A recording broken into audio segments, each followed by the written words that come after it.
Major breaking news. Beto O'Rourke, the former Texas congressman, is dropping out of the Democratic presidential contest, just making a statement right now that he is moving in a different direction. And as a result, he also says he's not going to run for any other political office, including in his home state of Texas. Right now, let's get David Chalian's reaction to this major news. David, a surprise. He was not doing necessarily all that great in the polls, but a surprise that all of a sudden he announces he's out of this contest. He is out of this contest. He wasn't making a ton of progress. I want to bring in my colleague Leila Santiago, who covered the Beto campaign throughout its entirety, Wolf. Leila just was learning of this information. Leila, why is Beto O'Rourke done with this campaign? What is he saying? Well, you know, a lot of his staffers that kind of got a heads up on this earlier today were saying they didn't have much in terms of when he was going to do this. But he has just tweeted out about it, saying that he will no longer serve the country as a nominee or as a candidate in this race. So the big question will be, is he going to run for Senate in Texas? Why exactly is he pulling out? There had been talks of the fundraising slowing down for quite some time. He certainly... And there was a breaking headline late today involving the race for 2020. Former Congressman Beto O'Rourke announcing he is dropping out of the race. It comes just hours after Senator Elizabeth Warren finally revealed how she plans to pay for Medicare for all. Joe Biden's campaign calling it mathematical gymnastics tonight. Here's ABC senior national correspondent Terry Moran. Yo! He was once heralded as the new face of the Democratic Party, but tonight Beto O'Rourke is out. The candidate tweeting, "Our campaign has always been about seeing clearly, speaking honestly, and acting decisively. In that spirit, I'm announcing that my service to the country will not be as a candidate or as the nominee." The former Texas congressman joined the race with great fanfare, but he never caught on with voters. After the mass shooting in his hometown of El Paso in August, O'Rourke seized on gun control as an issue to jumpstart his campaign. David asking him about his plan for mandatory buybacks of assault weapons. You know, the critics call this confiscation. Are you proposing taking away their guns, and how would this work? I am. If it's a weapon that was designed to kill people on a battlefield, hell yes, we're going to take your AR-15, your AK-47. O'Rourke's move there, not enough to boost his campaign. He drops out with another candidate on the rise.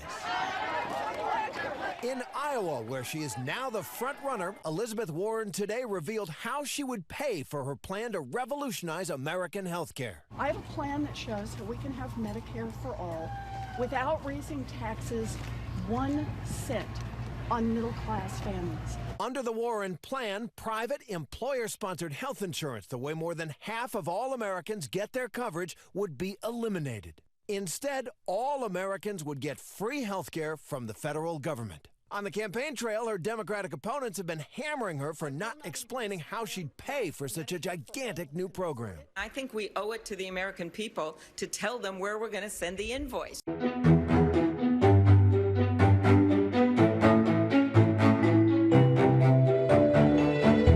In 2020 Daily Trail markers, former Congressman Beto O'Rourke ended his presidential campaign Friday. The Texas Democrat announced the decision on Twitter. He thanked his supporters, adding, quote, "Let us continue to fearlessly champion the issues and causes that brought us together." The news broke just hours before O'Rourke was expected at a Hallmark dinner in Iowa. We're now just 3 months away from that state's caucuses, and Ed O'Keefe is there. He had said he was born to be in it, but today, Beto O'Rourke bowed out in a statement saying, "It is clear to me now that this campaign does not have the means to move forward successfully." He spent most of the later months of his campaign pushing for mandatory buybacks of military-style assault weapons in the wake of a mass shooting in his hometown of El Paso, Texas. Hell yes, we're going to take your AR-15, your AK-47. We're not going to allow it to be used against our fellow Americans anymore. But he failed to gain traction, polling at just 1% in a new Iowa poll. The news comes as the poll's frontrunner, Elizabeth Warren, after months of being asked, finally answered how she'd pay for her government-run health care plan. We can have Medicare for all without raising taxes 1 cent on middle-class families. Instead, her plan would divert the funds employers currently pay private health care companies to the government and increase taxes on the wealthy with assets above $1 billion. It's all fully paid for by asking the top 1% and giant corporations to pay a fair share. Former Vice President Joe Biden calls the plan mathematical gymnastics. There's no way, even Bernie, who talks about the need to raise middle-class taxes, he can't even meet the cost of it. Bernie Sanders would raise taxes on the middle class, but he says that would be offset by the drops in copays and premiums. So we have some breaking news, though, folks. Beto O'Rourke, the former congressman from Texas, is dropping out of the Democratic race. Does that make you happy or sad, Jesse? So sad. Well, it makes me certain that the voters saw that he wasn't really a credible candidate, and he was toast after the gun grab deal. And I feel like if I was a donor, I'd be wanting my money back.